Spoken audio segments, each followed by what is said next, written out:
ఇప్పటికైనా మనవి చేస్తున్న అయ్యా మేము మీ మీద రాజకీయంగా విమర్శ చేస్తాం అనుకోకండి. ఈనాడు ఎట్టాగు రాయరు, ఆంధ్రజ్యోతులు ఎట్టాగు రాయరు, రాయకపోతే రాకపోయారు.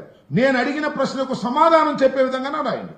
చంద్రబాబు నాయుడు గారు ఎట్టాకు సమాధానం చెప్పడం, మా రామానాయుడు గారు ఎట్టాకు సమాధానం చెప్పడం అంటే ఏం చెప్తారంటే మేము తర్వాత కట్టిస్తామంటారు. మీరు కదా చెప్పాల్సింది, ఇక్కడ క్లియర్గా ఇచ్చేస్తున్నారు వార్షిక నివేదికలో. మీరు చెప్పండి అంటే దానికి మాత్రం సమాధానం చెప్పరు. ఈనాడు ఆంధ్రజ్యోతి వార్త రాయరు, రాయకపోతే మాకు అభ్యంతరం లేదు.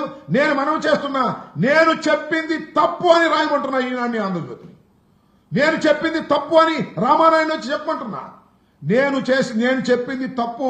41.15కు మాత్రమే కేంద్రం నిర్ణయించుకుంది, అంతటితో చేతులు దులుపుకుంటుంది, దానికి చంద్రబాబు నాయుడు గారు అంగీకరించారు అనే విషయం తప్పని చెప్పండి, సంతోషపడతాను నేను.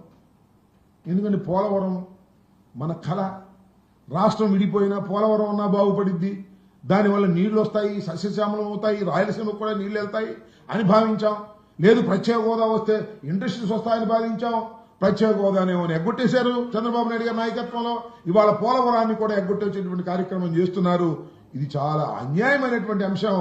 దీని మీద రాష్ట్ర ప్రభుత్వం నోరు విప్పాలి, కేంద్ర మంత్రులు నోరు విప్పాలి.